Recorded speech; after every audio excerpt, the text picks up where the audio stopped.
Mesdames et messieurs les étudiants, mesdames et messieurs les membres du personnel enseignant et administratif, les contraintes de mon emploi du temps ne m'ont malheureusement pas permis d'être parmi vous aujourd'hui. Je regrette d'autant plus que vous abordez une thématique qui est au cœur de mon engagement, celui de l'inclusion sociale des personnes handicapées. Cette question, il est temps pour les universités de s'en saisir, et c'est justement ce que vous faites avec l'organisation de cette conférence.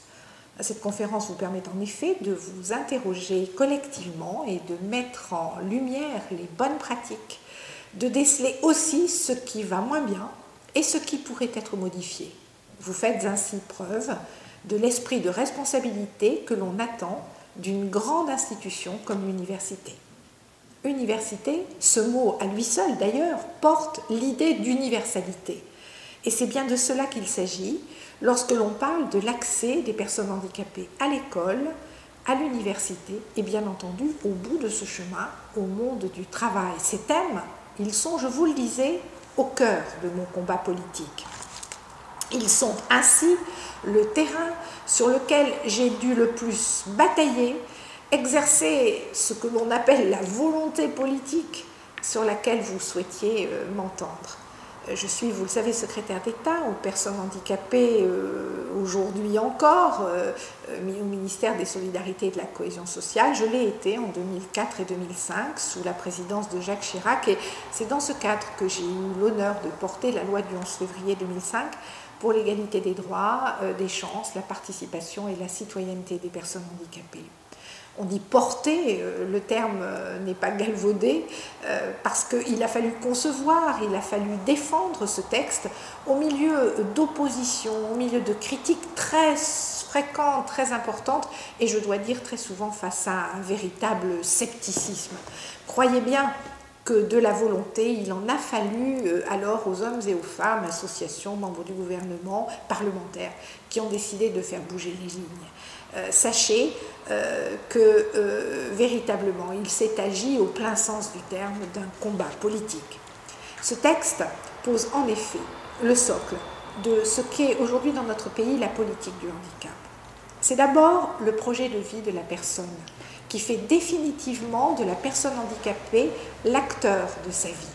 C'est ensuite le principe de la compensation, ce droit nouveau dans notre système de protection sociale qui est la garantie de l'égalité des chances.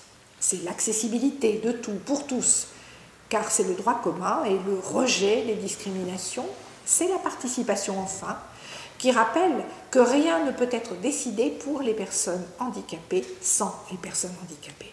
C'est aussi la loi du 11 février 2005 qui a institué la Conférence nationale du handicap afin que tous les 3 ans, on puisse en quelque sorte poser un grand rendez-vous incontournable sur la politique du handicap entre la société civile d'une part, à qui l'on demande de changer ses représentations, et les pouvoirs, qui est la garantie de l'égalité des chances. C'est l'accessibilité de tout pour tous, car c'est le droit commun et le rejet des discriminations. C'est la participation enfin, qui rappelle que rien ne peut être décidé pour les personnes handicapées sans les personnes handicapées.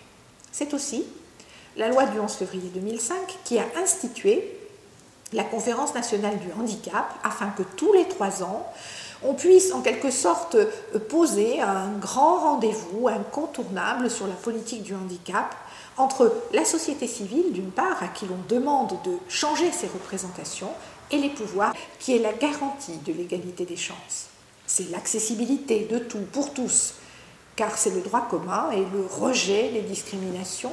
C'est la participation enfin, qui rappelle que rien ne peut être décidé pour les personnes handicapées sans les personnes handicapées. C'est aussi la loi du 11 février 2005 qui a institué la Conférence nationale du handicap afin que tous les 3 ans, on puisse en quelque sorte poser un grand rendez-vous incontournable sur la politique du handicap entre la société civile d'une part, à qui l'on demande de changer ses représentations, et les pouvoirs, qui est la garantie de l'égalité des chances. C'est l'accessibilité de tout pour tous, car c'est le droit commun et le rejet des discriminations, c'est la participation enfin, qui rappelle que rien ne peut être décidé pour les personnes handicapées sans les personnes handicapées. C'est aussi la loi du 11 février 2005 qui a institué la Conférence nationale du handicap afin que tous les 3 ans, on puisse en quelque sorte poser un grand rendez-vous incontournable sur la politique du handicap entre la société civile, d'une part, à qui l'on demande de changer ses représentations, et les pouvoirs, qui est la garantie de l'égalité des chances. C'est l'accessibilité de tout pour tous, car c'est le droit commun et le rejet des discriminations, c'est la participation enfin, qui rappelle que rien ne peut être décidé pour les personnes handicapées sans les personnes handicapées.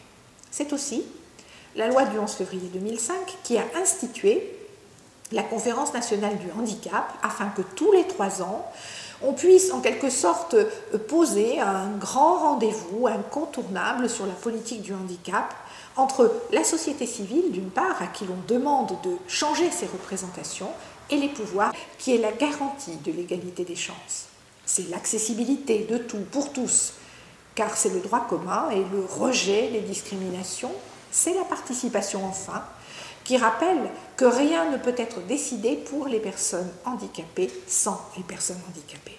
C'est aussi la loi du 11 février 2005 qui a institué la Conférence nationale du handicap afin que tous les 3 ans, on puisse en quelque sorte poser un grand rendez-vous incontournable sur la politique du handicap entre la société civile, d'une part, à qui l'on demande de changer ses représentations, et les pouvoirs, qui est la garantie de l'égalité des chances.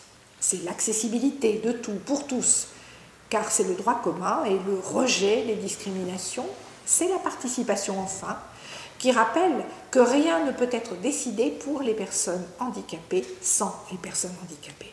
C'est aussi la loi du 11 février 2005 qui a institué la Conférence nationale du handicap afin que tous les 3 ans, on puisse en quelque sorte poser un grand rendez-vous incontournable sur la politique du handicap entre la société civile, d'une part, à qui l'on demande de changer ses représentations, et les pouvoirs, qui est la garantie de l'égalité des chances.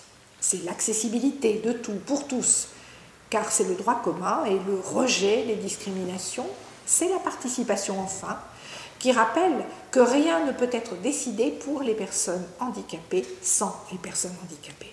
C'est aussi la loi du 11 février 2005 qui a institué la Conférence nationale du handicap afin que tous les 3 ans, on puisse en quelque sorte